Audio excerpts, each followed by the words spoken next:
The Open Shots podcast is a mature audience's podcast. Listener discretion is advised. What's going on, DMV? Once again, it's that show. You know what it is. Open Shots. Hit us up at openshotsdmv@gmail.com. This is that show, that out-of-box experience when it comes to just general stuff in the DMV, which, of course, usually involves politics, usually sports, social issues, and then just generally what's on your mind and maybe some information you never heard of. I am your host, Alex, along here with my co-host by the name of Rick. Rick, what's good with you, Doc? Cool, yeah. Watching the playoffs. Good? Hell yeah. We living. I'm living. Everything is good. Shit, what you mean? Yeah. Special the way guest. The world is now. Special guest once again by the name of Mr. Sean Taylor. No vowels. Mr. Taylor, how you doing? ST Craig. Living a life, man. Living a life. Right on. Once again, shout out to producer extraordinaire by the name of Carlos G, putting this together again. Yeah, Los. Yeah, once again, shout out to everybody who's listening, and especially to everybody who's on the show. You could have been at the Applebee's, because they're playing like the Cheers theme song for every commercial I see on the NBA playoffs. It's like, damn, I might go to Applebee's if there's people there. Yeah. But otherwise, I don't know that anybody's getting out there with the club popping and all that good stuff. Playing with your life, you're going to go to Applebee's. Don't do that. All right, so this is a show, Open Shots. We're recording right now on August 22nd, 2020. Get that clarity, get that vision, 2020, because a lot of things are going down right now. Just I would imagine it's going to open up your lives and also open up your eyes. Mr. Taylor, what's good with you for the past couple of weeks? I mean, just been the same old. You know what I mean? Just my big excitement is, since I'm in films and movies, it's going to open up on the 28th. So I'm kind of excited to see what the movie theaters are going to do. I've been checking out what movies are going to be available. So I'm excited. I can't wait. You going to the movies, dog? Yes, I am. Good. More power to you. But I'm going to tell you this. The whole time they've been locked down, they've been figuring out a way that they can be able to have an audience and not help the virus spread. So, of course, it's not going to be as much movies playing, and they're going to have it set up so you have to sit like 6 seats away from each other. And then where you get your popcorn and all of that, it's going to be the same thing with the plastic. So, I mean, they've had about 6 months to prepare to reopen. So I'm expecting it to be safer than a prostitute on a Saturday night street. But wouldn't it be smarter for the movie people just to put that shit on DirecTV or Dish Network and have people pay for it to see it? No, not necessarily, because the whole thing with the theater having a contract with the people who make the films, that industry depends on each other. So if they were to cut out the movie theater, that's just going to cause situations later on in the future. So they're trying to say, hey, if we can make it safe, there is an obligation that you bring into us. Okay. Rick, what's good with you, man? Past couple of weeks, what you up to, man? What you looking forward to? What's good, man? They're fucking playoffs. We got sports. Even though I hated that shit before, man, I was against that shit, right? But, man, I've been fucking 1 o'clock. It's like the NCAA tournament every day when you wake up. Fucking basketball starts at 1 and it's over at midnight. What the fuck more can you ask for? And the NFL is fucking a training camp. I'm straight. Yeah, 4 thumbs up on that one. All right, so once again, this is that show, Open Shots. Hit us up at dmv@gmail.com, openshotsdmv@gmail.com. And so we're going to get into the topics, just keep it moving. Donald Trump, we got a lot of issues to get into and a lot of things to talk about. We got the elections, of course, 2020, a lot to talk about there. COVID-19, we have to stay on that just because of where we're at right now, and generally how this show would normally go down is not how we're doing it right now, virtual, being responsible and all that good stuff. And then sports, we got to get into that. That's our general show for everybody, first time listener, and for everybody else. But let's get into Donald Trump. Those are our 3 major topics, umbrella topics you have to understand. And then we have wrap-ups and kind of just generally what's on our mind. So Donald Trump, he has let's get into his umbrella topics for Donald Trump. He's called out Goodyear tires, and this is in the past 2 weeks. He's called out Goodyear tires for not making MAGA hats. We're going to look at the U.S. jobless claims and federal assistant. Trump did not denounce QAnon, and I don't even think he knows really what QAnon is. Bannon's been arrested. And Trump's bid to reject tax returns in New York have been rejected as well. So the state court in New York was like, we can do this. Like, what's the problem? And then we're going to look at Trump headed into the RNC, just in general, not consistently going against our current president, but just looking at like, what's this prize fighter looking like coming down in this upcoming election. So Trump called out Goodyear tires this past week, and he pretty much said that, this is coming from businessinsider.com. Trump tweeted, "Don't buy Goodyear tires. They announced a ban on MAGA hats. Get better tires for far less. This is what the radical left Democrats do. Two can play the same game, and we have to start playing it now." So any just thoughts on those comments from the president being tweeted out? Well, yeah, I got one, and I think is a very important point. This is the jobs president, the president who was like, oh, we got to have these jobs. I'm bringing these jobs. I'm not sending them overseas. By banning Goodyear, aren't you kind of like forcing them to lay off people? Well, so that's Ohio, where he needs that state. Right. So, okay. And from the same website, markets.businessinsider.com. And this is literally right after the quote that I just quoted. 1 minute later, and this is dated on, give me the date 1 second, people, August 19, 2020. 1 minute after the tweet went out, shares of Goodyear fell by, I want to say,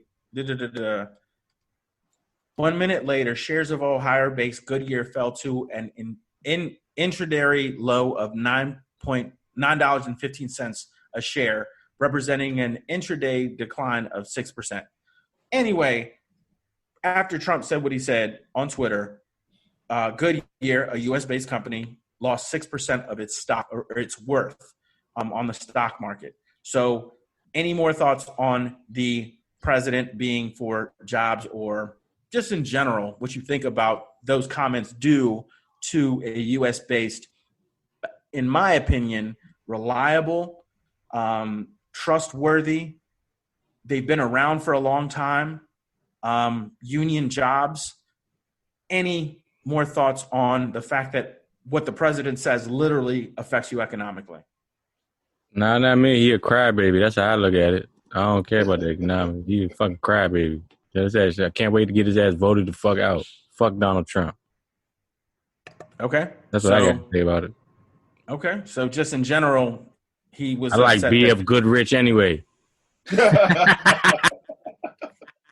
Oh, man. Yeah, well, I don't even know what the fuck kind of ties are. Who give a fuck? Fuck Donald Trump. Well, and just in general, him coming out saying that. Because I read that shit too, because they ain't let people wear MAGA hats at where okay, that's their fucking company policy. I never met somebody who act like a fucking third grader and he's fucking 79 years old. What the fuck? That's what happens when you born in the fucking richness. Like he's never been used to somebody telling him no. He has fucking temper tantrums like he's fucking 5. And he's a grown ass fucking man. Well, I mean, I think the principal point, too, we have to bring up is Trump is always the first one to say, keep government out of politics. And he's done that with the NFL, and he's now doing He's done that his whole 4 years. Economics. Keep government out of politics or economics? Yeah, so, I mean, he's clearly doing that. No, which one? Keep government out of politics or economics? He says normally it's the government. That's the main Republican push. Is they don't want the government telling you what to do, unless it's you can't have abortions and you can't, you know what I mean? So it's funny. Okay, well, we're looking at the just in general what the president says and how it can affect a U.S. company, which is like the worst thing. It's like when you got some criticism, why not? And look, people still gonna fucking buy Goodyear tires. I'm trying to tell you, that shit ain't gonna be fucking. People not gonna buy Goodyear tires. Fuck Donald Trump. Just because he say the shit, I don't care what them numbers say. Goodyear tires ain't going bankrupt. People still gonna buy Goodyear tires. I would hope not. But then so here's another thing that I don't think a lot of people. Should he say shit like that? No. But at the end of the day, they not gonna go bankrupt. They probably voted for his dumb ass. And his dumb ass don't even know. I understand it.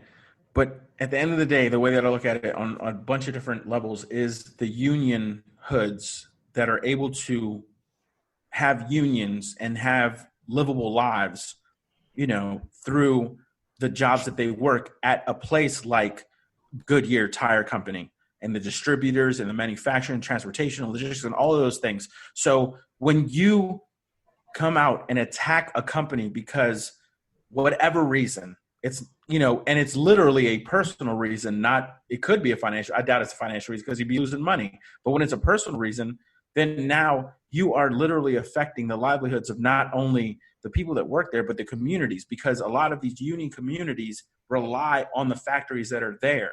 And this is one of the factories in one of these rust belts that is still able to economically be relevant.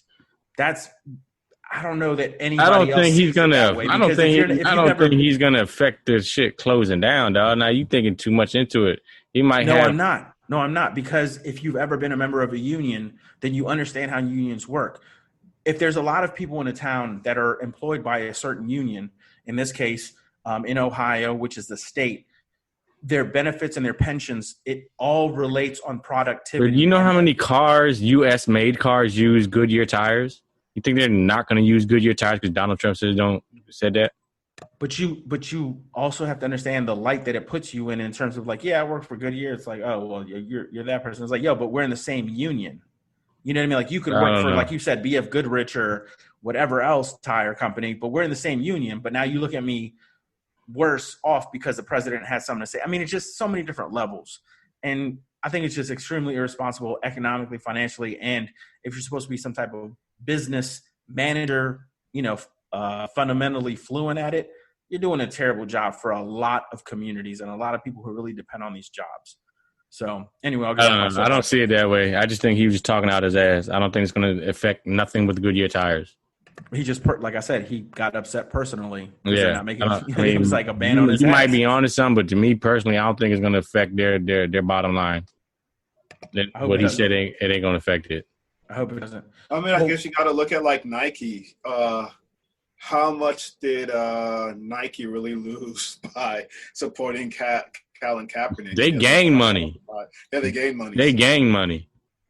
So, yeah. You know what I'm saying? So, should he have said that? Probably no, because he's a fucking president and he does shit that's very not presidential, but I don't think it's going to hurt their bottom line. Mm-hmm. Fuck their stock market, but at the bottom line, they still going to make their money every quarter. Well, speaking of stock market and sticking with kind of just transitioning from Goodyear tires into the global economy, according to the BBC, they did on August 20th, quote, the U.S. economy suffered its sharpest economic contraction in more than 70 years of record keeping in the April to June period, shrinking at an annual rate of 33%. Although the unemployment rate has fallen from 14.7% high in April as businesses open and actively resumes, the 10.2% rate recorded in July remains higher than any month during the financial crisis. This is looking at a time when, Rick, you already mentioned it, this is the jobs president. And it's unfortunate that everything's happening with Corona and COVID-19, which is the same thing. If you're an uneducated listener, you're probably like, oh, there's two different models on that Cadillac. No, it's the same thing. But all of these things could have been slowed down a whole lot earlier to put us back on track economically. And now we opened up too early. And all Trump cared about was the economy. That's why he was rushing to get people back into schools, because that's what's going to do what? Send the parents back to work. And that's why I said this last time. We're never going to get over this shit because we as Americans, we too fucking uppity when it comes to shit like this. There's always going to be them motherfuckers saying, you can't tell me what to do. How we going to beat this shit if motherfuckers don't listen? Like I said last time, we just running in circles, dog. We running this. All 50 governors fucking failed us. All of them. Mr. Taylor, rebuttal. I think it's at the end of the day, it's going to be something that is going to come back after he's out of office as one of the things that he did wrong. Because right now it just somewhat feels irrelevant, as if you didn't make up your mind on who you're voting for or how bad of a job he's did, you haven't just been paying attention or you really don't care. But now it's like it's almost irrelevant to a point where you're just like, you'll see the repercussions after he's out of office. These will be the things people bring out. Almost like George Bush. When George Bush left, a lot of things You think Donald Trump's going to lose this election? He might lose it because of COVID, dog. He has to own this. When you just leave, man, this is a national crisis, and he just threw it up in the air and left it up to the states. And like I said this last time, now you have 50 different people giving 50 different opinions. That's why we in the fucking place where we is now. He didn't want to take control of the shit because he think it's not his fault, right? He keep blaming China. Fuck that shit. You're responsible for us that live in the United States, okay? He's not mandating nothing. He's leaving up to the states. There's a rack of shit that he could do that could have prevented this shit. We should have hunkered down back in fucking March, right? We should have hunkered the fuck down, keep getting that $600 a week extra until that shit ended July 25th. We should have hunkered down all the way till then and then open up to try to see what's happening. So what's happening now? The reason why kids weren't getting exposed to that shit because we were kids that they was in the house. Now we sending kids to school, and now they shit's up like 90-80% increase of kids testing positive for coronavirus. All that bullshit where they thought kids couldn't catch COVID, now we finding out there's outbreaks in almost every fucking university because kids was at home, parents was at home. This shit is fucking serious, and he ain't take that shit serious because he don't listen to fucking doctors and science. He listen to nobody. And all he cares about himself, and he wants to get the economy going to get reelected. I said this shit for months. Fuck Donald Trump. Okay, but speaking economically about what you just mentioned, is that it's okay when you've got grown kids going to high school, you know what I mean, or middle school. They're going to know better. They're going to do their best to try and maintain and figure it out. It's really, really tough when you have little kids and you have to rely on daycare now or miss days at work because how else do you do it? You know what I mean? Especially if you're an essential worker, you have to go to work. Summer break's over. Now school's coming back in effect. And now schools are closing. So you have one more thing on top of you that you've already had since March. So I don't know that if you're logical and reasonable, you have to look at leadership in every situation, especially in a situation like this. So I don't know. We'll see what Donald Trump's trying to do in this upcoming election in terms of what he can do. No, I mean, it is a valid point that we had to get the economy going. But like Rick said, if we had done it right the first time, we could have gotten it going. And all of the things that we know we have to do now, that wiser heads are saying, hey, you know, it's not looking good, is because of that initial decision. Yeah, we playing catch up the whole time. Look at Germany and fucking South Korea. They was go low, right? As soon as they let the kids back in, shit going back up. Yeah, that's true. That is actually the case. What the fuck? And this is a nasty fucking disease that we need to take care of. Motherfuckers need to hunker down. Wait for this fucking medicine to come in and fucking let's survive this shit. What the fuck? We need to stop being greedy.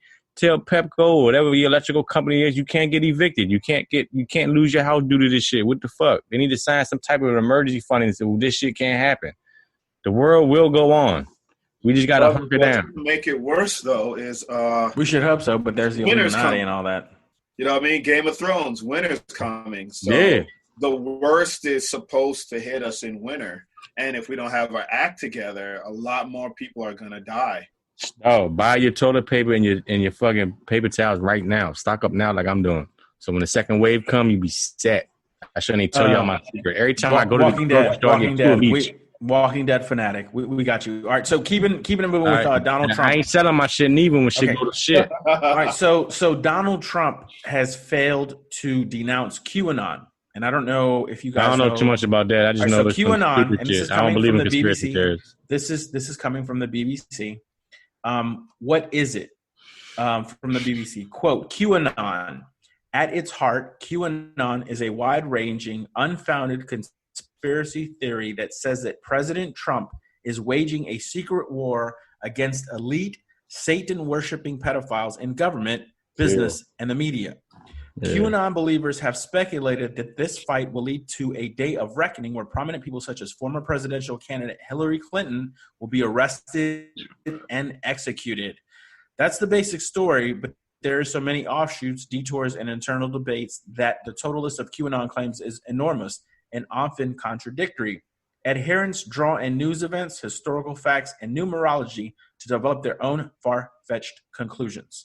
Okay, so that's what we know from QAnon. I don't know too much about that. Hold on. I'm not done. So this is an article from CNN dated Friday, August 21st, 2020. Quote, Vice President Mike Pence on Friday dismissed the fringe QAnon conspiracy theory whose followers President Donald Trump embraced and praised earlier this week. Appearing on CNN's New Day Friday, Pence told CNN's John Berman that he doesn't know anything about the conspiracy group that's been deemed a potential domestic terrorist threat or about the people involved. Quote, honestly, John, I don't know anything about that. I have heard about it. We dismiss conspiracy theories around here out of hand, the vice president said. Pressed again, later Pence said, I called it a conspiracy theory. I said I don't have time for it. I don't know anything about it. Okay, that's what QAnon is. And we've heard from the vice president. And I'm just previewing, hopefully, the vice presidential debates. So Donald Trump is not denouncing QAnon. And they're throwing all kinds of crazy stuff out there. Any thoughts or what you know about QAnon? I don't know too much, but I know some crazy lady out in Georgia won her primary and she supported that shit. And Donald Trump was. That's true. Congratulations, her dumbass. That's also a question for the Republicans. Keep going. I'm just saying, I don't know too much about that crazy because I don't believe in conspiracy theories. But from what I heard in the news, and they believe like in fucking alien, what you just said, aliens, whatever bullshit, whatever fuck that shit. I was like, this some crazy fucking shit. Like, what the fuck? So now I don't take that shit serious, but I don't know. That just shows you how dumb people in the South and Republicans are in the South.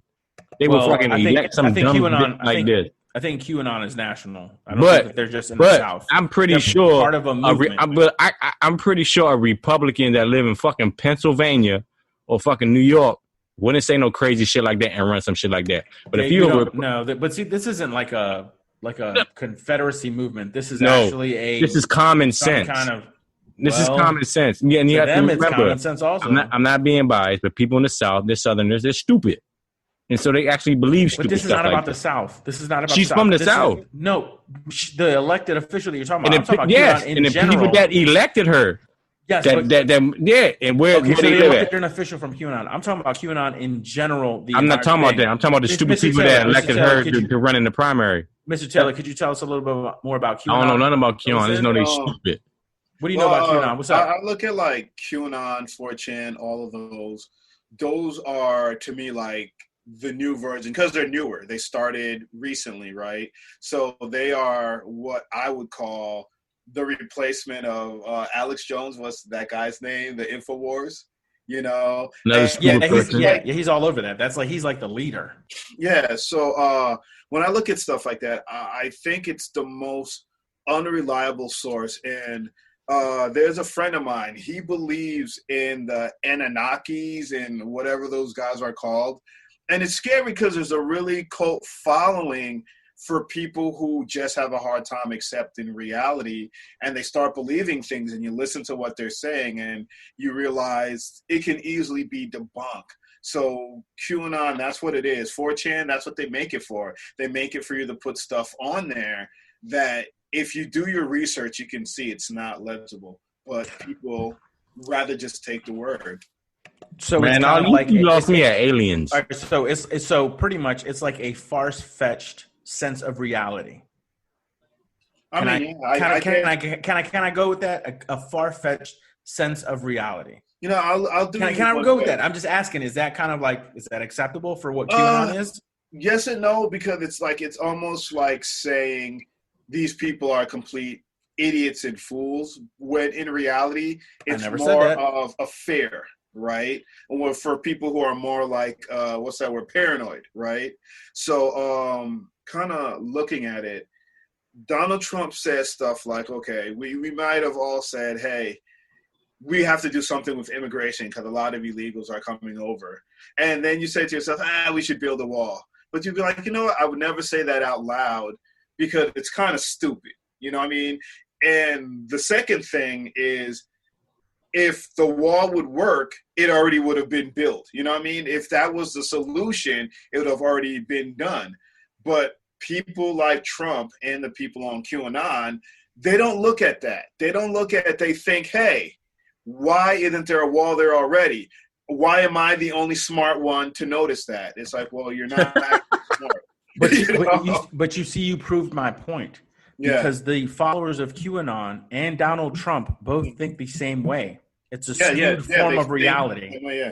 So he can't denounce them because they're voters too. But what you were talking about earlier just a second ago, and what we're talking about in general about building the wall, we're going to go ahead and segue right now. Thanks for the QAnon back talk. I appreciate that because a lot of people know what the hell that is, especially if you ain't like, I don't know, bouncing off walls.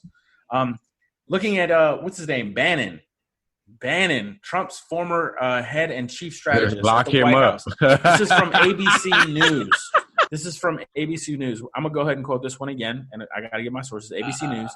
Bannon, Trump's former campaign head and chief strategist at the White House, was arrested on Thursday and charged with conspiracy to commit wire fraud and money laundering in connection with a crowdfunding effort to build a wall along the southern border.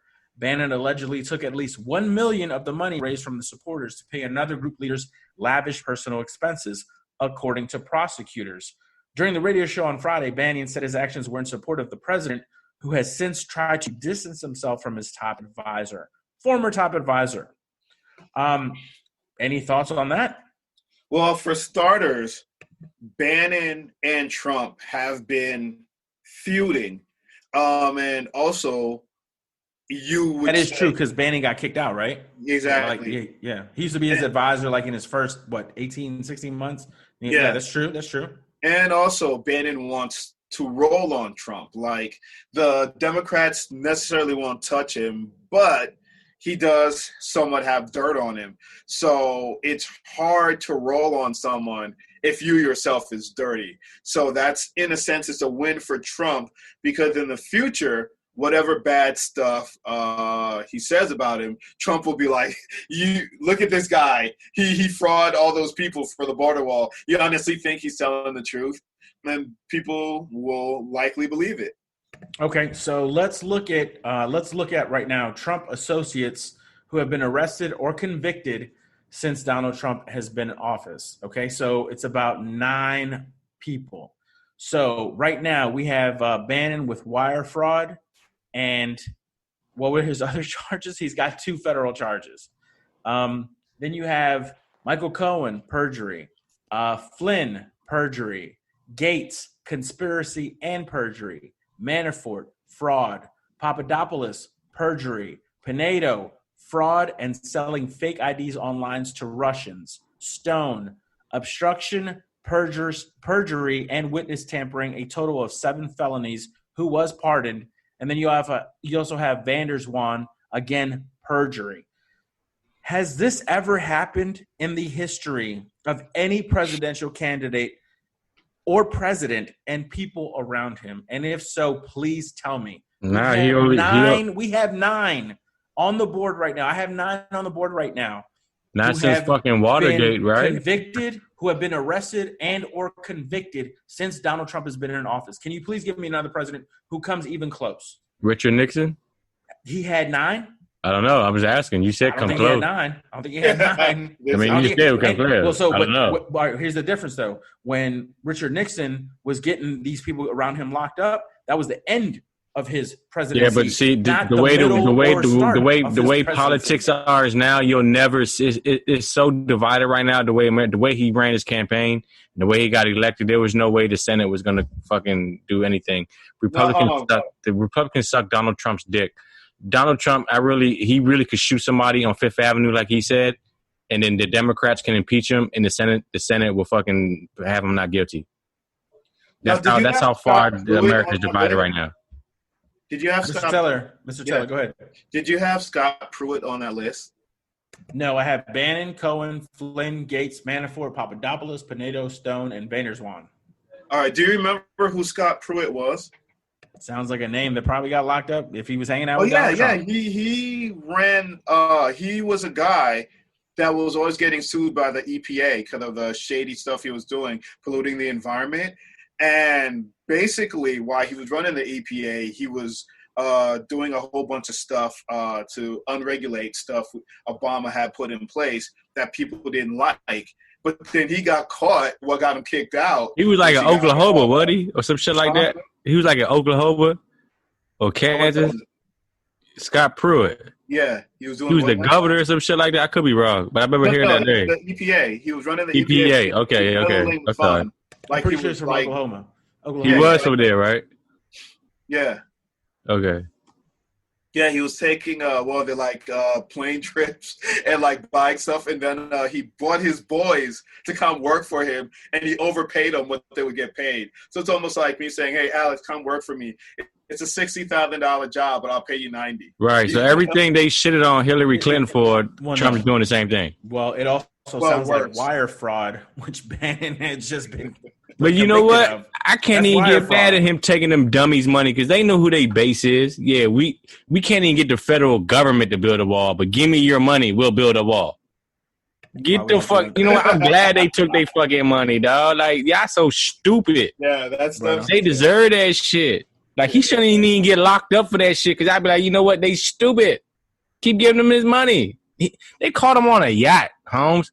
Who the fuck get locked up by the feds on a yacht? Leonardo DiCaprio. And he was, and Steve Bannon be the main talking about the elites. Who the fuck is you? Who the fuck is on a yacht? It's true. Not your average fucking Trump supporter. Well, once again, this is that show, Open Shots. Hit us up at openshotsdmv@gmail.com. We are on Spotify. We are on YouTube. We are on iTunes Podcast. This is that outside of the box thinking podcast that you probably never heard of. And once we get in your brain, you're going to be addicted because that's what we do. Well, we still got two more bones to pick right now with Donald Trump. His trumps to bid his rejection on being allowed just to be released, his tax records. So this is coming from Reuters, and I'm quoting, U.S. District Judge Victor Marrero issued his decision a day after rejecting Trump's arguments that the grand jury subpoena from District Attorney Cyrus Vance to obtain his tax returns from the accounting firm Mazars USA was wildly overboard. In refusing to delay the subpoena, Marrero said Trump had failed to show his appeal would likely succeed or that he would be irreparably harmed absent a stay, because he was asking for a stay. So pretty much, and we've already said this on the show before, that Mr. Trump is different from President Trump, obviously. Right. Again quoting Reuters, because a grand jury is under a legal obligation to keep the confidentiality of its records, the court finds that no irreparable harm will ensue from the disclosure to it of the president's records sought here, Marrero wrote. Vance, a Democrat, would not obtain Trump's returns immediately after the second U.S. Circuit Court of Appeals in Manhattan scheduled arguments for September 1st. So is this political? Is that the same jump the Supreme Court shot back down to the yes, to the state? The lower, okay.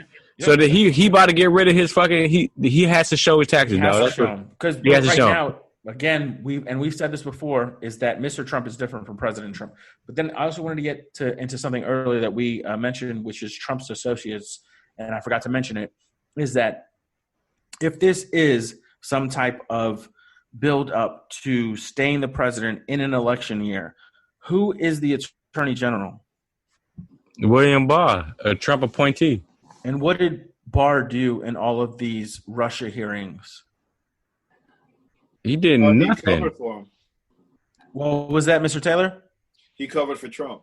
Okay. Yeah, he did. He did. He did that. But that's what I mean by he did nothing. Right. Well, what I'm saying is, if they're boys, then Bannon would not be getting locked up if they're boys like that, right? But then like you said, they had a falling out. In the meantime, we're talking about Trump's taxes because I don't understand. After 4 years, he's still battling to you can't see my taxes. Because he might have this like matrix of how to beat real estate law and corporate law and banks. And I mean, Yeah, one needs to know. Okay. Well, what do you got so much to hide? I understand, like, look, I've been in the criminal justice system, right? So I understand all that shit. Like, man, you can't see my shit. Woo. But he chose to be in public office, okay? So what the fuck? Let me see that shit. Well, what you got to have? He also said he had no problem doing it. And he getting audited. Stop, man. He's the most bankruptest, most motherfucker. Ain't nobody trying to audit your shit. Your shit broke, motherfucker. Mr. Taylor, you said Mr. Taylor, you said he had no problem doing it. That was in the election. And then when he got elected. Because he said he was being audited. He says that if he won the nomination and when he becomes president, also he doubled down on it, he would show his taxes. And pretty much it went from, I'm going to show him, I'll eventually show him, to why do I have to show him? Why do I have to show him? Right, yeah, we know that about Donald Trump. All right, so we have one more, and this is just in general. We're wrapping up once again on Open Shots. And this is our opening topic, Trump, umbrella topic, calling out Goodyear, U.S. jobless claims, didn't denounce QAnon, Bannon arrested. We just talked about his taxes. And the last question is, how is this prize fighter looking like going into the election? Because this is like the bachelorette and bachelor party, or like the get hype session for here, and then you got to go to battle, right? So the DNC, I feel like they were looking all right. How is Trump headed into the Republican National Convention? Any thoughts from everything that's been just since January 1st of this year? I think if Donald Trump gets reelected again, America's going backwards, not forward. My personal opinion. Mr. Taylor? I think he has the advantage going last because kind of what the Democrats said could be genuine, but at the end of the day, it's who you remember last. You know what I mean? And he has the ability now to counter everything that they say, as well as leave a fresh memory in people's minds. So it's pretty dangerous. So that's our wrap up for the umbrella topic, which is Donald Trump. You know, obviously a lot to talk about. We're moving on to our next topic right now, which is elections. And then LeBron is cooking right now, y'all. And then we got a little information on COVID. LeBron is cooking. So for elections right now, we have questions on the United States Postal Service. Percentage of mailboxes removed in urban versus rural areas. A double-edged sword. Percentage of registered Republicans versus Democrats that vote regularly. And, nobody on campus means less registered young voters. And then we have a special, which I'm looking up, East versus West. So the USPS just got a bailout today from the federal government for, was it like $25 billion? Is that correct? Anybody? Nobody? So the House voted today to provide $25 billion in funding to the U.S. Postal Service while blocking operational changes that has slowed down. I ain't gonna do shit unless the Senate passes it. This is coming from ABC News. I know. ABC News. Okay, so everybody knows Congress makes law, Senate pass law. So well, so the bill's been passed in the House of Representatives. Right now, it has to be approved by the Senate. Yeah, so it is not going to happen. You don't think it's going to happen? Okay, so then I will bring you to the double-edged sword, which is rural places all over the country, the flyover states. They don't care. Trump says they care. Yes, exactly, but they desperately need to get their vote out somehow. So they don't care, dog. But they are more limited. If Trump says this is it, that's how they think. They don't care if they don't care.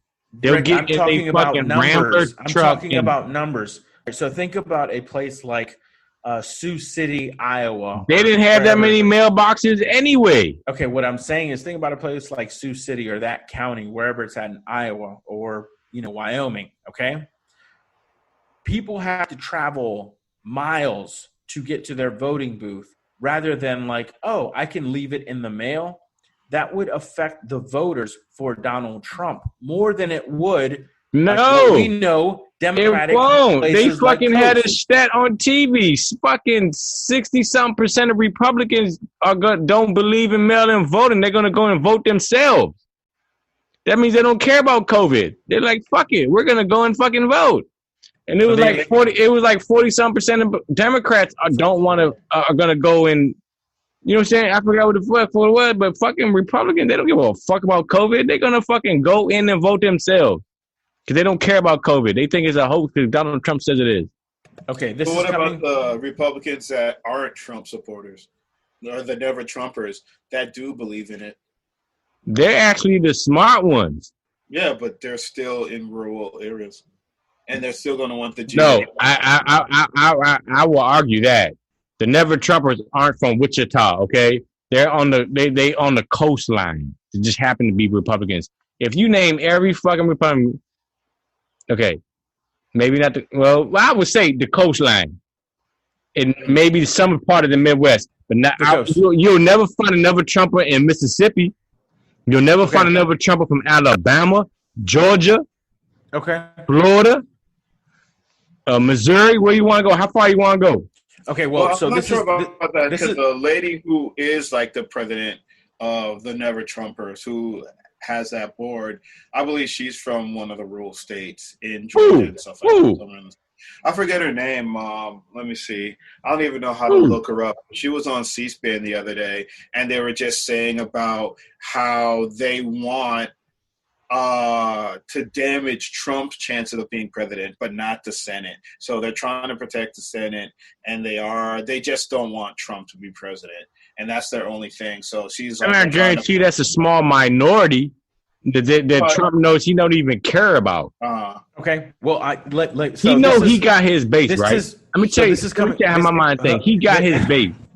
He's scared of Joe Biden because Joe Biden gonna take some of his base.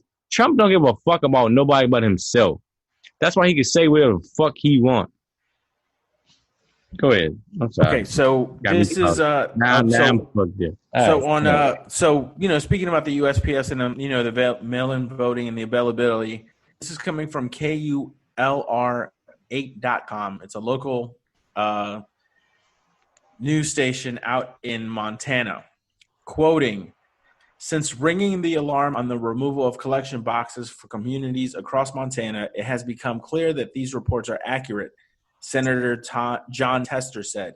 These actions set my hair on fire, and they have given me real-life complications for folks in rural America and their ability to access critical postal services like paying their bills and voting in upcoming elections. Postmaster General DeJoy must immediately provide Montanans with an explanation for the actions of the USPS, or he can do it under oath before a Senate committee. This is going on in Montana, where do you think people in Montana are really voting Democrat? No, they're not. It's just the right to be able to do it. And what I was bringing up with the double-edged sword was that Trump is literally hurting himself for a lot of these, and I don't want to be rude or disrespectful, but a lot of these people without culture that live in their confined kind of boxes out in the woods and not really collectively involved. So it actually, I feel like when the Democrats brought it up, it could have been actually better for the Democrats not to bring it up because, like you said, Rick, the Democrats are pretty much beyond the coast. All right. So no colleges are on campus for a lot of colleges that are on campus, and the ones that have opened up, not looking good.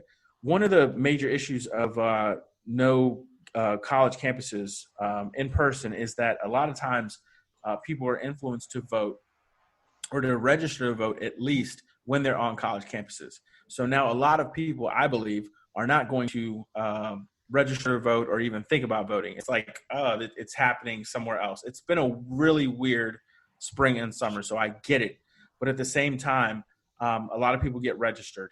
And to not have those amount of people on campuses, which most campuses tend to be liberal, voting Democratic is, I don't know. It's just, it's weird. So, that was another one. And then, so the kids on the campuses, they're more responsible adults. So I would imagine they have no problem trying to register on their own. It's not like a bunch of delinquent at a juvenile hall, It's different though. Because when you're on a campus in a quad, It's like, you want to sign up for the BSA? You want to sign up for the Latino community? You want to sign up for the Korean gym? Yo, you in the cooking club? It's like, yeah. What I'm saying is, like, when you're on the quad, it's different because there's a lot of pressure about, like, what are you trying to do? Like, sign up for this fraternity, sorority, go out for the sports team, go out for the chess club. And it's like, have you registered to vote? And it's like, young, have I registered to vote? And you know what I mean? Like, that makes a difference because it's just a fundamental right. And a lot of people get that when they're liberal on college campuses. That's all I'm bringing up, is that a lot of less interaction on college campuses reduces the amount of voters in this country. And the majority of students who go to college campuses are liberal or become more liberal while they're on college, just because you're growing with your mind. Well, that's how it works. That's a hard stat to prove because I blame it on the parents, most dog. people are normally motivated. You know what I mean? So, like, let's say if I didn't register the vote, it's because I have a lot of classes. But if I'm not on, it's not that, dude. You're not. You have 5 classes your first semester as a freshman. You have 5, and you have 8 hours, and you don't have those same classes every single day. You have plenty of time to do whatever the fuck you want on a college campus. Man, in terms of getting registered to vote, what I'm saying, in terms of getting registered to vote, this is the first time where people of your own age are saying, hey, have you done this? It's important to do this. You should do this. And you have a right to do this. Whew. That the loss of that ability to do that on college campuses greatly affects this election. And I don't know that anybody's even considered it. Because again, I don't know. I can't speak for everybody. They become more liberal. If they're not becoming liberal and thinking about the Democratic Party, then eventually they say, hey, if you came in to a college campus thinking Black lives don't matter, and then your roommate has to be Black, and y'all become best friends, that's what college is all about. You grow in that, in terms of being more than about yourself, being about your community. Can you hear me out? But if you're a Republican conservative, yes. If you're a Republican conservative going on to like these, I would imagine, Christian campuses, not everybody mixed, kind of just like, why wait till college to get voter registration? When I know my what daughter I'm saying is let me talk. Right. When my daughter turned 18, I took her right there to get registered. So it's not, you can't just blame it on the college kids. You got to blame it on the parents too. But a lot. Okay, fine. But Alex, at the same time, we get what you're saying. Thank you, please. But at the same time, I'm like, it's hard to prove if that's going to be a factor, knowing that those kids tend to be a little bit more motivated to register in college or not.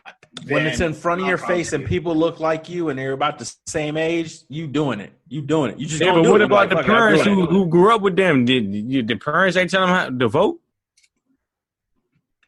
I don't know. It usually comes with like the first time you can get a credit card, and then it's like, yo, you can vote. I don't know. I ain't never been to college, right? I ain't never been to college. Like, you want a credit card and then vote. I can't speak on that experience. I never been to college, right? But I know when my daughter turned 18, I made her ass register to vote. And then I let her pick her affiliation. I had nothing to do with that, but I made her, you're going to register to vote. Fuck all that. Responsible. And I can remember when my parents did that shit to me.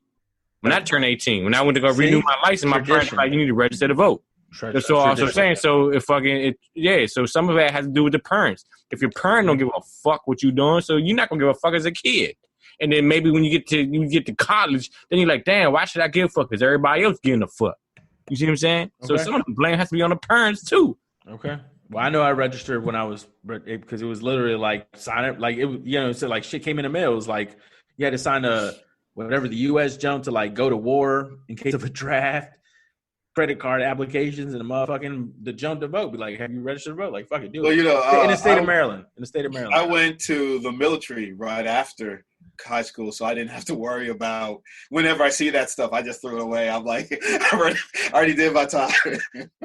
So we're going to go ahead and wrap up with the elections right now. We're going to look at the RNC's convention versus the DNC's convention in terms of speakers.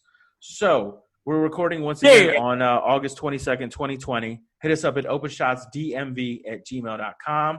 I'm your host, Alex, on here with my co-host by the name of motherfucking Rick, middle finger. What you sipping on? What you sipping on, Rick? Fuck yeah, motherfucking Ninja Turtles. I got the motherfucking Tito's. Yummy. Yeah. Special guest by the name of Mr. Taylor. Mr. Taylor, what you doing? What's the question? What you doing, Mr. Taylor? Period. Oh, shoot. Just sipping on water if you got to know. Right on, right on.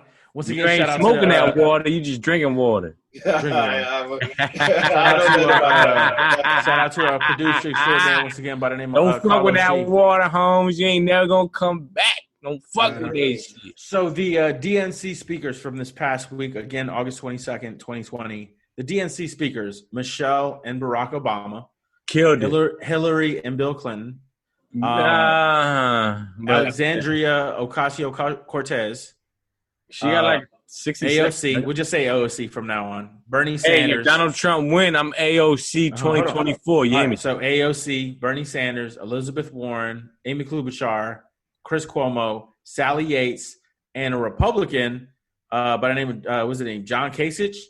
He jumps at, and there was a couple other. I think there was a couple other Republicans who was like promoting them. But that was the DNC speakers from this past week.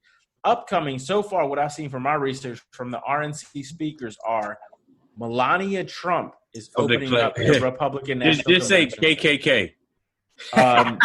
You got Mike Pence. You got Tim Scott from South Carolina. You got Nikki Haley. You have Nick Sandmann, which was a student. Nick Sandmann, the student who confronted the Native American protesters in front of a state capitol, wearing a MAGA hat, and the McCloskeys, which are gun holders who are like in St. Louis holding their guns against like protesters down their street. So I've read you the DNC. I'll go back over it one more time. Barack, Michelle Obama, Hillary and Bill Clinton, AOC, Bernie Sanders, Elizabeth Warren, Klobuchar, Cuomo, Sally Yates, and Kasich. RNC speakers, Melania Trump, Mike Pence, Tim Scott, Nikki Haley, the guy who confronted a Native American, and the couple who were holding guns against protesters. Right now scheduled. Any thoughts? No. They shouldn't even get no fucking press on our shit. Fuck the RNC right now. Trump's RNC. I'm blown away by the diversity. Right. Right. I mean, next thing you know, they're going to have fucking George Wallace Jr.'s son out there giving speeches. Like, who the fuck?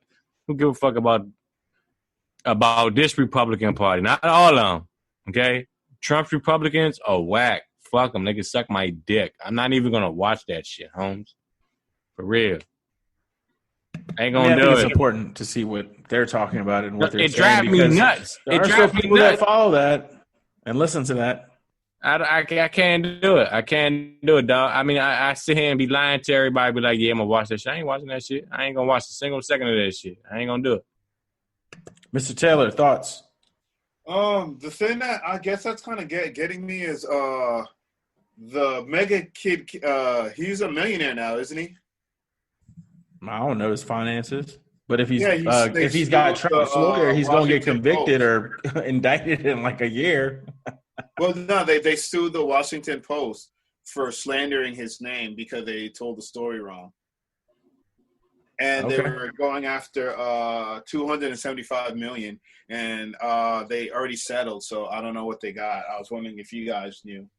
No, but if he's won that lawsuit for libel, then he could be a powerful speaker in terms of fake news. Exactly. Who? The kid who confronted the Native American in front of the State House. Yeah, he filed $275 million for defamation. So that's our wrap up on the elections. You know, we started out with Donald Trump.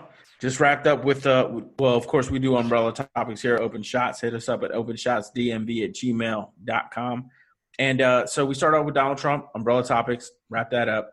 Elections, umbrella topic, wrap that up. And now we're moving on to COVID, which is another umbrella topic. So COVID-19, which is what we're dealing with right now. This is coming from Worldometers in the past 24 hours. Total cases in the United States, 5.8 million. Total cases global, 23.4 million. So we have a quarter, again, still steady with the clip in terms of how many people are dying.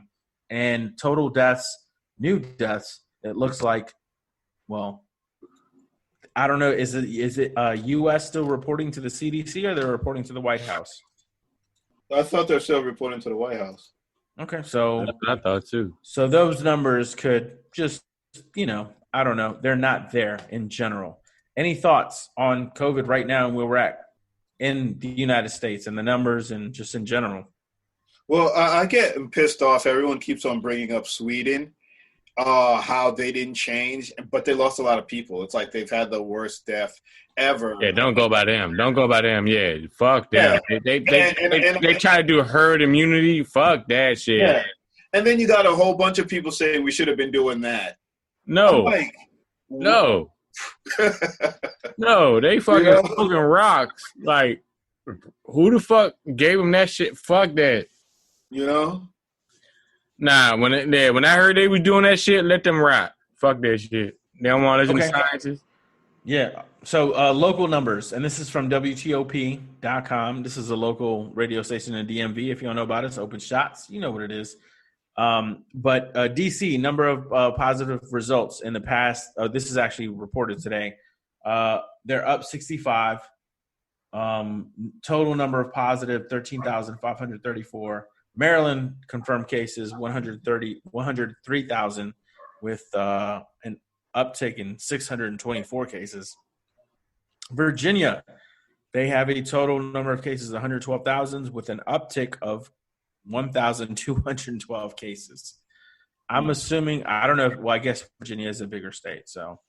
But just looking at numbers in general, and I think Rick, you said it before, it was like the one case that came out where it was they were at a family reunion or whatever, and like shit, affected like however many. That shit real, yeah, man. One person can affect up to 100 people, dog. Like that shit is real. Like people don't take that shit serious, dog. Like what the fuck is y'all? I can't understand it, yeah. To be honest with you, I really can't. Maybe because my wife a nurse and I hear stories every fucking day. I really don't understand how people living their life like this, dog. Like like when my wife at work, you don't want to hear her voice, cause she gonna tell you the worst news of your fucking life. And she I see this because I'm a little guilty myself because I definitely want to go to the theaters. But if I see somebody not wearing a mask, I just assume they're very negligent. And I see that as very dangerous. Selfish. I wouldn't even say, I mean, it is selfish, don't get me wrong. But it's almost like if you go into a store and nobody's wearing a mask that works at the store, you should assume nobody is sanitizing either. Does that make sense? So, and you should walk right the fuck out. So that's how I am. Like if I go to the movie theaters and I see people not wearing the mask, or I'm going to assume that they're not doing everything else as well, and then I could be in a very dangerous spot. All right. Well, we also have the number. Well, we've already talked about the number of cases in Germany and South Korea. Rick, you mentioned it. Opening of schools means something. More kids get infected. You got to worry about it. Exactly. Obviously, that's the case. That's like the petri dish of examples of where things could lead. Hoaxers, again, for anti-believers in COVID-19, Alex Jones, the radio guy, and, of course, the Karens of the world that we see these videos and these memes all the time on Facebook. It's just like, why don't you just want to get down? How difficult is it to put a mask on? You know what I'm saying? We're not asking you to take off your shoes and your socks. We're not asking you to put on a coat and goggles. It's literally bring your own mask and just that's it. It's really difficult seeing this for the ignorance. And once again, I can't fix ignorant on this show. I don't think any of us can. Hell nah. But to see that, it's just it's more than dumbfounding. It's I think Mr. Teller said this. It's like instead of going forward, we're going backwards. Or maybe Rick, you said it. Instead of going forward, we're going backwards. If Trump gets elected again, America going backwards. Yeah, there you said. There you go. All right, going backwards. So now college with a fucking sled going downhill. Okay, so now college campuses in COVID are experiencing outbreaks. You've had UNC. You've had schools in Georgia. It's just this is the biggest issue for me in terms of college campuses reopening and trying to get that back in. You have to understand that these are the times when these kids who are in college have a chance to get away from everything that they have to deal with in terms of, they get a lot of independence. So how are you going to control the sex within dorms, let alone at house parties and in the neighborhoods? That's your biggest issue. So it's important that a lot of these schools recognize that, because you're not going to control the sex, and that's also going to lead to the reinfection in terms of COVID, and it could potentially. I kind of look at how this whole thing has been with the attitude of the young college students is that the older generation, what they complain about is they didn't leave them with the cars that they can afford. They won't be able to have their own homes. So a lot of these kids, they have a different mentality in growing up of how life is, because the generation before them, they feel ruined it for them. So that lack of respect or greed. Is it greed? Listen. Is it greed? Is that what you're looking at? Like greed in terms of like, let's take as much advantage as we can right now? For the older generation? I don't think it's greed. I just think it was bad example. The people who are the parents of today did not set a good example for the kids. They don't have that bridge of... You're that parents of the world. Yeah, because when we're growing up, we respected our elders, and we felt like they had our interests. The kids today, they don't feel that way. They don't respect the older generation, and they have a lot of reasons not to, because they're inherited debt. So anytime they buy something, it's high interest rate or no, you can't have it. So their attitude is like, yeah, F these guys. And when they go to college, they're like, man, these might be the best years of my life, because when I graduate, they're all scared the economy is going to be gone. They're scared that the trees and the ozone and climate change is going to destroy stuff. So they're going to live it up now. They're not, you can't tell young people of today, oh, you got your whole life ahead of you, because they really feel there's nothing ahead. Okay, great. I mean, that's every young generation, Holmes. You can't just be like, it's this generation. Well, that's every young generation, though. Times change now because technology and shit like that. But every young generation think like that, dog. Like, I ain't give a fuck until I turn like 35, huh? But when you were young, I ain't give a fuck about you. Don't want me when I was young. I ain't give a fuck about shit. When you were young, you thought you could have a house. You thought, hey, I could get a car if I work. These kids nowadays, they just say it's out of reach. That never came across my mind. I'm like, I'm trying to get it. That's how much you could get it. That it never came across your mind you couldn't get it. And just like I ran into this girl when I was in Vermont, she was like, my biggest fear is the climate change. She goes, I can't believe people are taking it for a joke. But how old was she? Oh, man, this girl was like, I believe, a senior or junior in high school. See, and when I was junior, hanging out with juniors and seniors, I didn't get. We're gonna have to edit the shit out of this. Oh, because the Vermont, I swear to God, has some of the best food in the country, because it's all nice and fresh. And when you go to a restaurant, it's actually somebody's houses. There's probably like 3 McDonald's in Vermont. That's how, it's all home cooked mom and pop stores. And basically, the people who work for those stores are mostly family. So my waitress was the owner's like niece or something. Yeah, I don't know the next time I'm going to Vermont. All right, so that was our wrap up for COVID-19 coronavirus. You know what it is. Open Shots, hit us up at openshotsdmv@gmail.com. Started off with Donald Trump, umbrella topics, and elections, umbrella topics. We just wrapped up with COVID-19 and coronavirus, umbrella topic again. And now let's get into some sports, which we love to debate over here. So we have a couple topics in this umbrella as well, because we like to do the umbrella, because when it rains, I heard that, people get wet. So NBA so far, who's hot? The Clippers, the Mavs, Lakers, you know what I'm saying? The Wiz, yes, number 9 pick. What are we going to do? The NFL, any updates? I know guys got charged with a couple more rapes. That's a Washington football team player. In college sports, any updates? Well, my biggest update. The NBA so far. NBA so far, who's hot? What's it looking like? because we're recording on August 22nd. So Chris Paul just took the Rockets to overtime. You know what I mean? They got their one. And then you're looking at a bunch of other teams like Milwaukee's up 2-1 on Orlando. Miami's rolling. They are up 3-0 on Indiana. Anybody hot? Like, what do y'all Hey, look like? That's why I'm trying to like stuck on stupid. This Portland LA game is a good fucking game, Holmes. Okay. This game good as shit. It's on. And LeBron, I ain't gonna fake. I hate LeBron, but he balling right now. He heisting. He doing what the fuck I want him to do, what your star's supposed to do. He got 31 points through 3 quarters. Now the 4th quarter going in. If he can get 40, is what he's supposed to do. Right, that's what he's supposed to do. Rick, it's funny because me and Alex had a debate, and I tried to tell him. I don't have debates. I win arguments. He tried to say, what are the Lakers gonna do with the Portland backcourt? And I told him straight up, they're gonna smother them with defense. They're gonna make them work hard for every shot, while all the Lakers have to do is get some of the role players to score points. And that's exactly what they did in Game 2, the win. And I think that's the true identity of the Lakers, is that defense.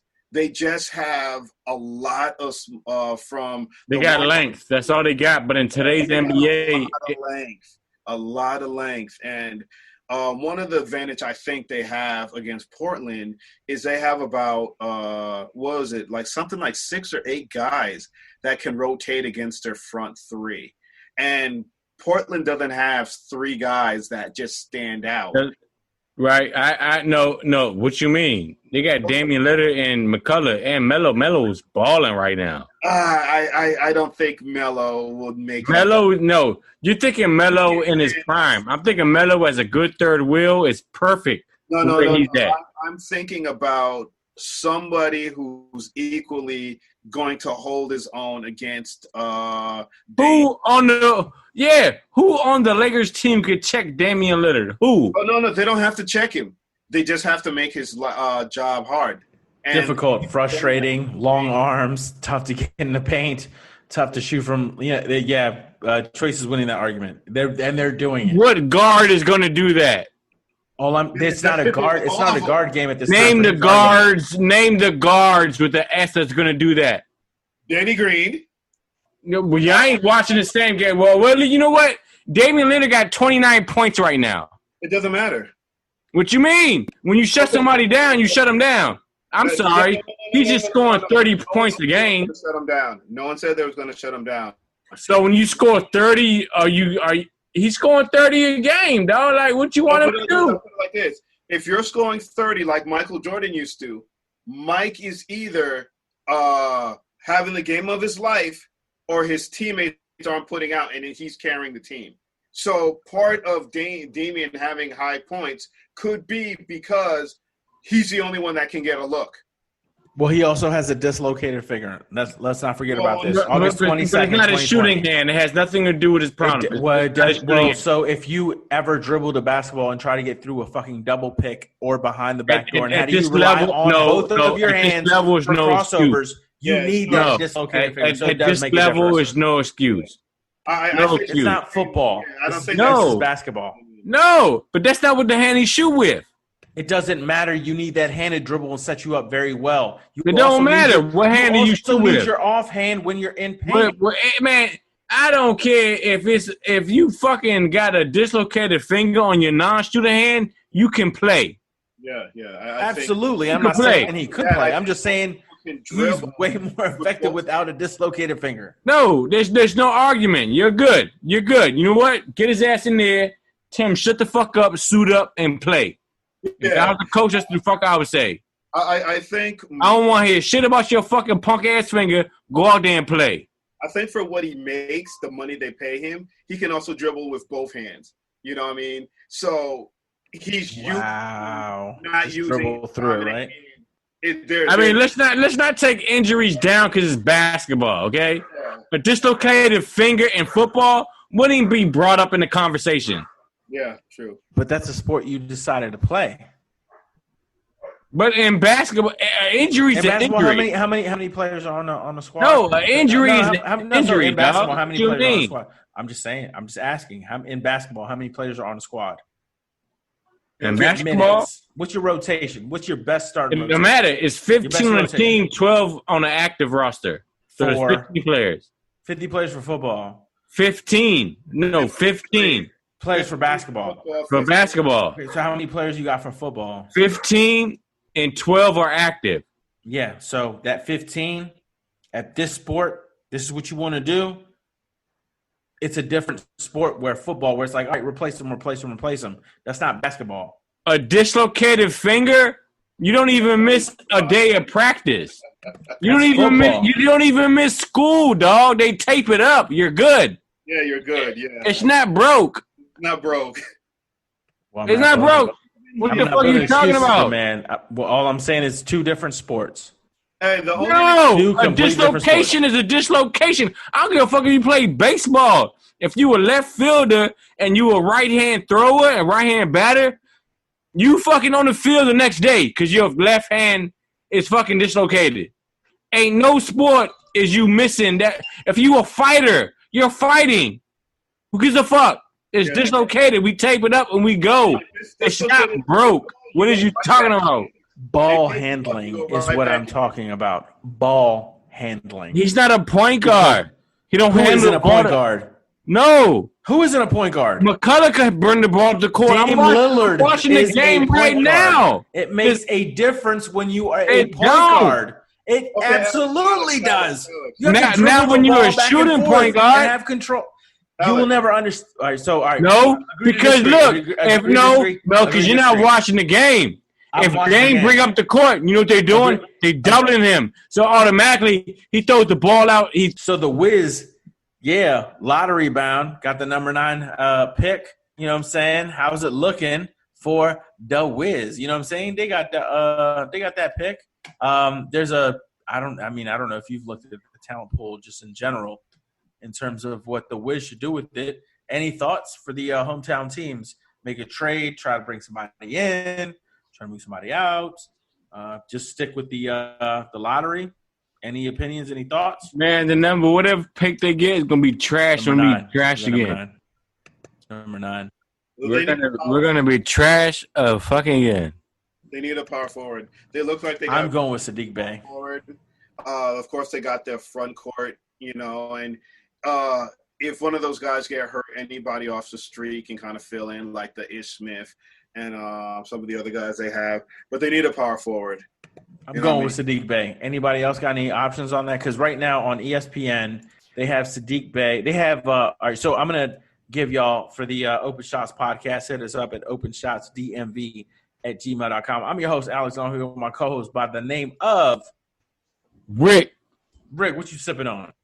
the motherfucking Ninja Turtles, you hear me? Just staying on that? Nothing else? Like the motherfucking Tito's home. Right on.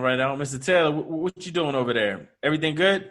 Oh, so everything gravy. That's why I fuck with Slim. He be on life. That's what I like. On life. That's what I Shout like. out to the producer extraordinaire by the name of Carlos G. So we're going to get into the draft right now. Been there like at 30 minutes. That seat been empty like a motherfucker, man. Where the fuck he been at? I wish I get paid to do this shit, leave for 30 minutes and come back. Well, you been at Lowe's? All right, so we're looking at right now with, for the Wiz, they got the number 9 pick.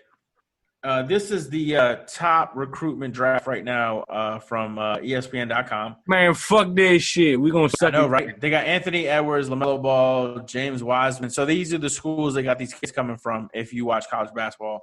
Georgia, number 1, LaMelo Ball from the USA.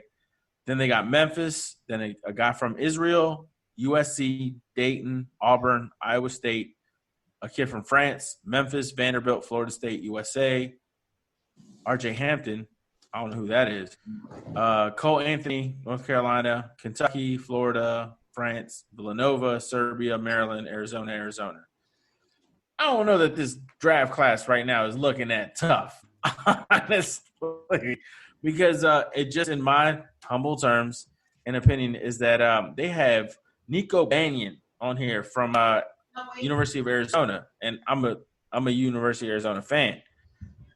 I don't even know that he's like, you mean like what consideration? Like you should another year, bruh. Like remember you didn't have a tournament. You know what I mean? Like, I don't think you're ready for the NBA.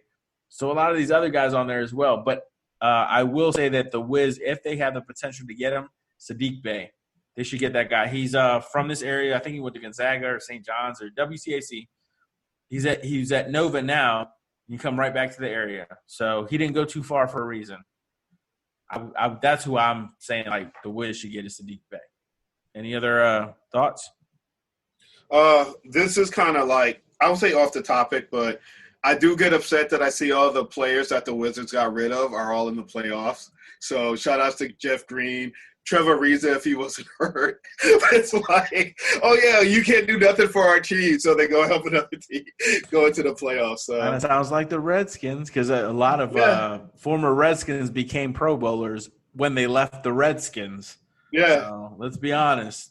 I'm sorry, not the Redskins, the Washington football team. The Washington football team, yeah. So now they're looking like Alabama. Y'all are looking like Alabama. I'm not gonna lie. I hate how the helmets look. They just looks like Alabama. Looks like Alabama. I already predicted that jump. It looks like Alabama. Just like the numbers on the helmets. It's not. I mean, it's not too far fetched. It makes sense. Yeah. Keep it simple. You know, like Penn State, like Alabama, just like old school. It makes sense. I'm not gonna go against that. But the thing with the old helmet design, it had the white, yellow, and the red all meshed in there. And yeah. This looks so, I mean, especially down the middle of the helmet, they had the white in the middle and the two yellow stripes. And that just looks so hard. And this shit looks corny. But also, you have to also look at the face mask because, like, for that helmet, the face mask was like, oh, my God. Mm-hmm. If I catch your elbow, my face is getting broken. You know what I mean? So you also look at. So my thing that I've cut and got from the training camp so far is they let go of Thaddeus Moss. You know how I knew Thaddeus Moss was going to get cut? Why? Because you were a fan of him. Huh? Because you were a fan of him? No, when Randy Moss named his son Thaddeus, I was like, this dude will have no athletic skills whatsoever. Because you are not going to get Randy Moss was letting the world know. Thaddeus.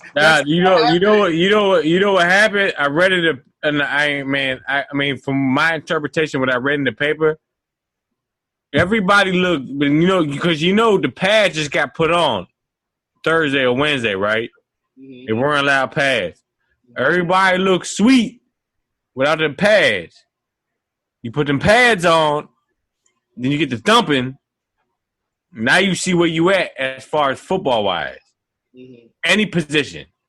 Because at any position, even the skill positions, you got the pads, you got the helmet, you get the bump up on the receivers, whatever, right? So maybe he was just soft for the NFL level. Oh, no, Thaddeus, he got hurt. He never padded up. He's been hurt this whole time, so. Well, and the NFL means not for long. Yeah. So I have to go back to the original question. I don't know if you guys have been looking at the picks potentially or what to do with the Wiz. We got the number 9 pick. We're in the lottery. We have a lottery pick. Any thoughts on what we should do that? Trade it, keep it, draft. What are we doing? We should get. I don't give a fuck about the Wizards pick right now. Okay. All right. Because it ain't gonna mean nothing. Okay. I don't know. If we get Sadiq Bey, it's a different. I think it could change. I don't care about none of these picks because you know why? They got basketball season and fucking football season. Ain't nobody worried about the fucking NBA draft. When the NBA draft come, I'm be so fucked up in football season, and the Wizards ain't nowhere near winning the championship. Fuck whoever they draft. That's how I feel right now. Okay. Any updates on college sports? Hey, I like how the SEC and all them states are playing. Even though I say Southern people are stupid, they know how to make me happy. Best athletes. SEC has the best football athletes. Absolutely. You're not beating them. No, depending on what position you want to play. Generally, every position from starting at D-back. Starting at D-back. No, the Pac-12 has some ballers. The Pac-12 has some ballers. Like if I was building a team, my line would come from the Big Ten. I would never pick a secondary out the Big 12. I don't know if y'all watch college football, but their scores be like 196 to 195. My question was, right now for college sports, what is it looking like for football? They still playing. What you mean? Like not all of them are playing, but they still playing. Yeah, Playing or No, practicing? they're trying. They're they trying. playing. They're gonna go And ahead. everyone keeps on saying what's going to happen because they're college kids is one kid's going to get sick, then two kids going to get sick, and then they're going to only play like 3 games. And part of the reasons why is people are like, oh, well, this doesn't count for anything, so why should I be playing to get hurt and ruin my draft chances? So they're in an uphill battle. But see, I have a question on that because if you're building draft status, you should be seen playing. So Not being seen playing. The top juniors. Yeah. They're not playing this year.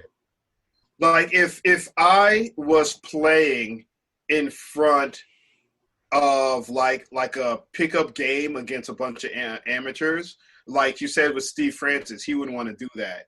So if you're not playing in your conference, you're not playing ranked teams, you're basically saying, "Oh, I scored 10 touchdowns last season," and they're going to be like, "What, in a pickup game?" So that's how they're going to see that.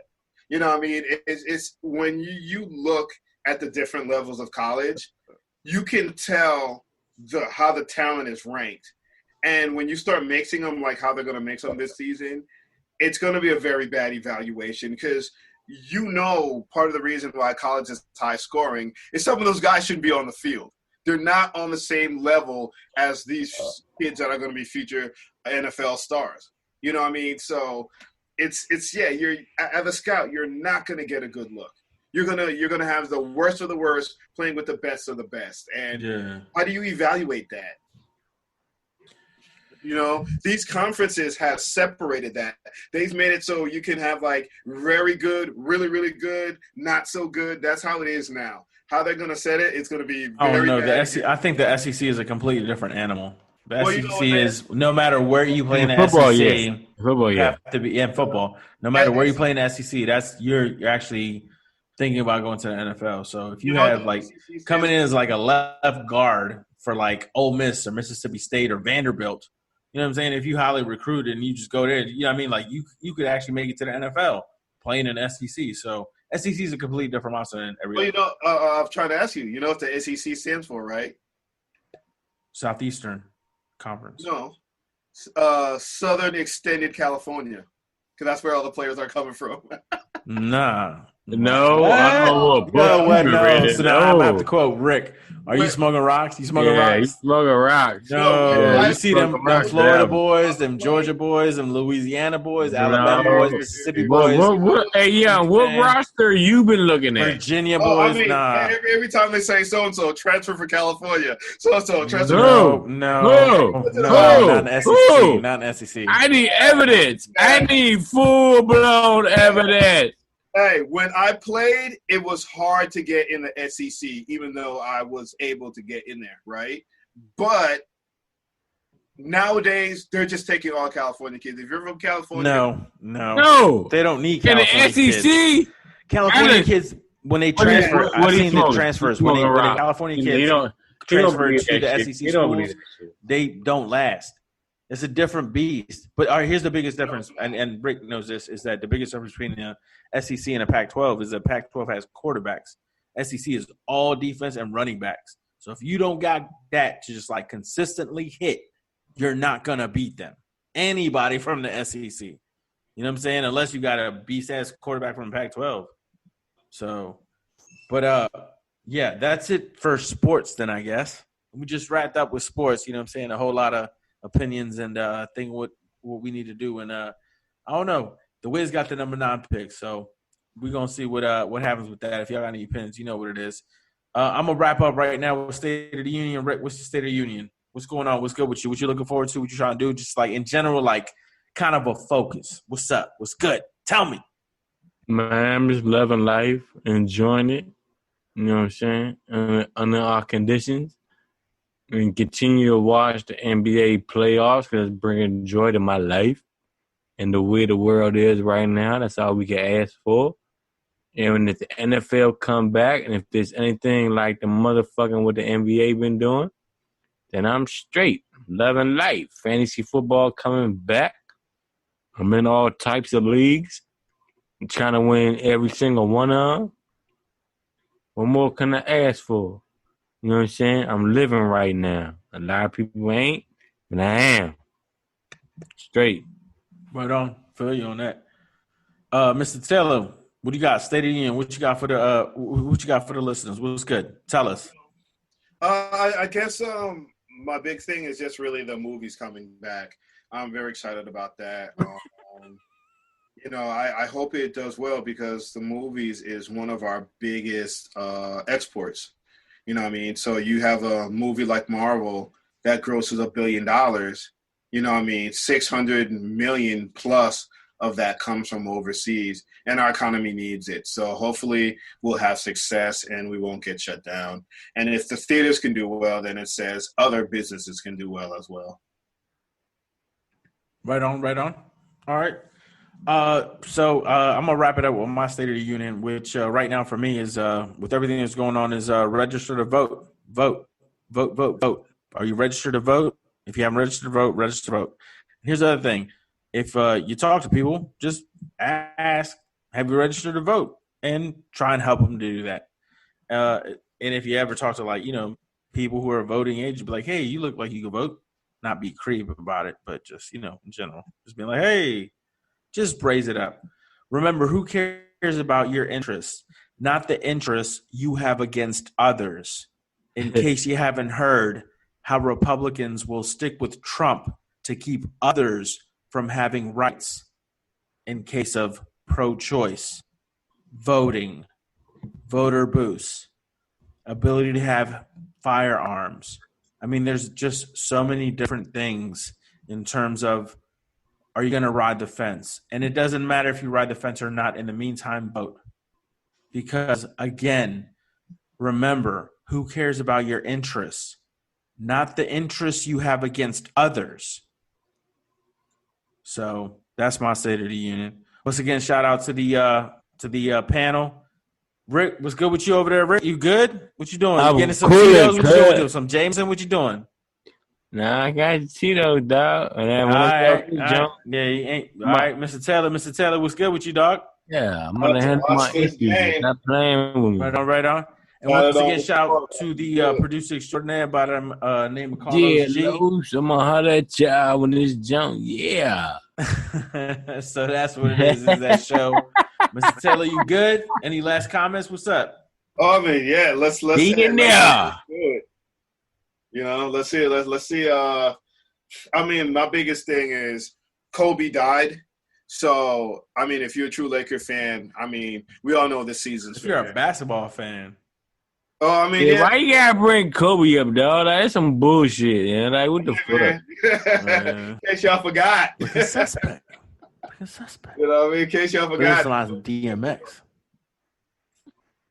So that's the show for August 22nd, 2020. You know what it is. We talked about Trump. We talked about elections. We talked about sports. And just in general, our wrap up in COVID-19, of course, you know what I'm saying? Stay out there, stay safe, keep your distance. You know what I'm saying? Keep washing your hands. I think that's really important. A lot of people forget about that, especially when it's like we gonna hang out and it's like look at the global scale and like around you. And tell everybody, fuck the Cowboys. Ooh. Right on. So thanks for listening. Check us out.